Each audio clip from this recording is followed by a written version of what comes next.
दोस्तों, एक समय की बात है जब देवी राधा रानी भगवान श्री कृष्ण के साथ गोलोक में विश्राम कर रही थी।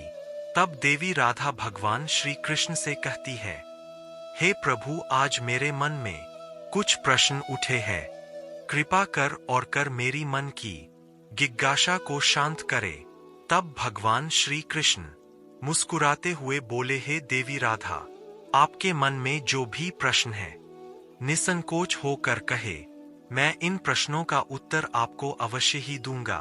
दोस्तों, तब राधा रानी कहे, देवी राधा हती है, हे प्रभु, मेरे प्रश्न यह है कि किस श्राप के कारण महिलाओं को गर्भवती होना पड़ा तथा केवल नारी जाति को ही गर्भवती क्यों होना पड़ता है। प्रभु, ऐसा भेदभाव क्यों होता है, मैं जानना चाहती हूँ। तब भगवान श्री कृष्ण कहते हैं, हे देवी, आपने जो प्रश्न किए हैं उनके उत्तर थोड़े विचित्र है, किंतु मैं आपको इसके विषय में एक महत्वपूर्ण कथाएं सुनाता हूँ जो कि मेरे प्रभु श्री राम अवतार की है, इसलिए आप इसे पूरा ध्यान से सुने। दोस्तों, फिर भगवान श्री कृष्ण कहते हैं, हे देवी राधा, वैदिक काल में हजारों ऋषि परमपिता ब्रह्मा जी द्वारा उनके वीर्य और तेज से उत्पन्न हुए थे। उन्हीं में से कुछ ऋषि तथा मुनियों के पेट से देवों का जन्म हुआ था। वही कुछ मुनियों के तेज से दैत्यों का जन्म भी हुआ था। देवी राधा ऐसे ही एक ऋषि सतयुग में हुए थे जिन्होंने औरत को गर्भवती होने का श्राप दिया था। तब देवी राधा बड़ी ही आतुरता के साथ पूछती है, हे प्रभु, तो कौन थे वे ऋषि जिन्होंने औरतों को गर्भवती होने का श्राप दिया, और कौन थी वह संसार की पहली स्त्री जो एक ऋषि के श्राप से गर्भवती हो गई थी। दोस्तों, भगवान श्री कृष्ण कहते हैं, हे देवी राधा, इस कथा का वर्णन महर्षि वाल्मीकि जी के रामायण के उत्तर कांड में किया गया है, जहां प्रभु श्री राम को महर्षि अगस्त्य इस कहानी को सुनाते हैं।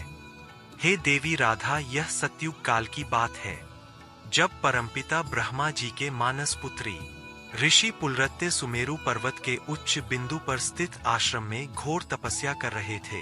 उसी समय ऋषि को अत्यंत कठोर तपस्या करता देख अन्य ऋषि कन्याएं विचलित होने लगी और वह अपने मन को शांत करने के लिए उन्हीं ऋषि के समीप जाकर उनकी तपस्या में बाधा डालने लगी। तभी ऋषि पुलरत्य जी क्रोध में आकर वहां उपस्थित सभी कन्याओं को श्राप दे दिया कि अब जो भी उनके सामने स्त्री आएगी उनकी नजर पड़ते ही वह कन्या गर्भवती हो जाएगी। दोस्तों, फिर भगवान कृष्ण कहते हैं, हे देवी राधा, ऋषि पुलरत्य जी की बात सुनकर वहां मौजूद सभी स्त्रियों डरकर वहां से भाग गई। लेकिन ऋषि कर्दम की कन्या को ऋषि पुलरत्य के श्राप के बारे में कुछ भी जानकारी नहीं थी, इसलिए एक दिन वह अपनी एक सहेली को ढूंढते हुए अनजाने में ऋषि पुलरत्य जी के सामने जा पहुंची। ऋषि पुलरत्य जी उस समय वेदों का पाठ कर रहे थे। तब ऋषि पुलरत्य जी ने जैसे ही नजर उठाकर कन्या को देखा, फिर उनके श्राप का असर उस कन्या पर प्रभाव होने लगा। तत्काल ही उसका शरीर पीला पड़ गया और वह गर्भवती हो गई। अपने शरीर में इस तरह का परिवर्तन देखकर ऋषि कन्या घबराकर अपने पिता के पास पहुंच गई।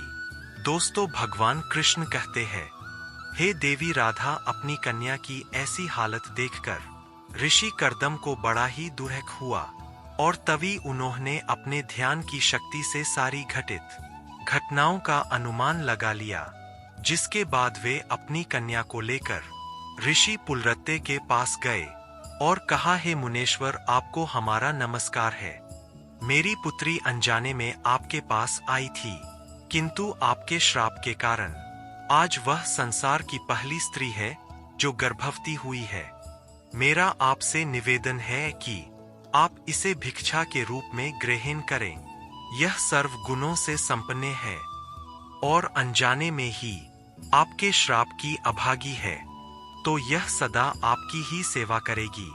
दोस्तों, भगवान श्री कृष्ण कहते हैं, हे देवी राधा, ऋषि कर्दम जी की आदर पूर्वक बिनती और निष्पाप उनके पुत्री को मिले।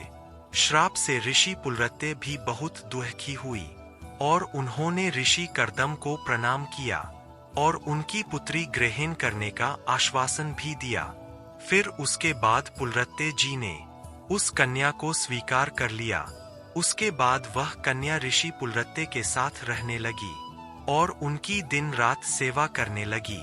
उनकी सेवा भाव से अत्यंत प्रसन्न होकर ऋषि पुलरत्य जी ने एक दिन उनसे कहा कि हे देवी, मैं तुम्हारी सेवा भाव से बहुत प्रसन्न हुआ हूँ, इसलिए मैं तुम्हें अपने समान पुत्र प्राप्ति का वरदान देता हूँ।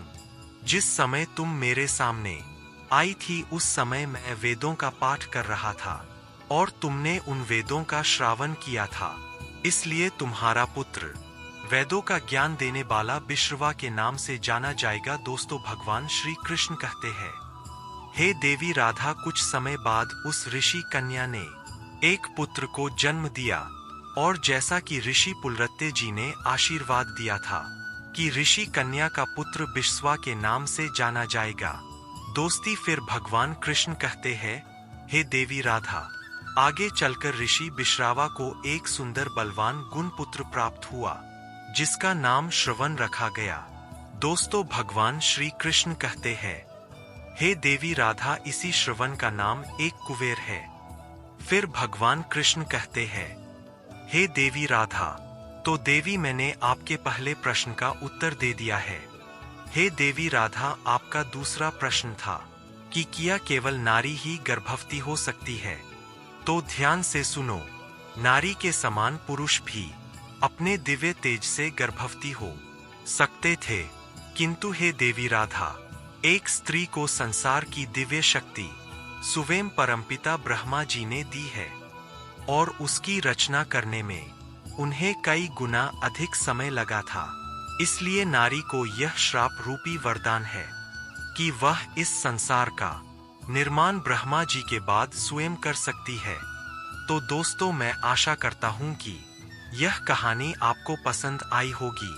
आप इस चैनल को लाइक सब्सक्राइब जरूर करें और कमेंट बॉक्स में जय श्री कृष्ण जरूर लिखें। धन्यवाद।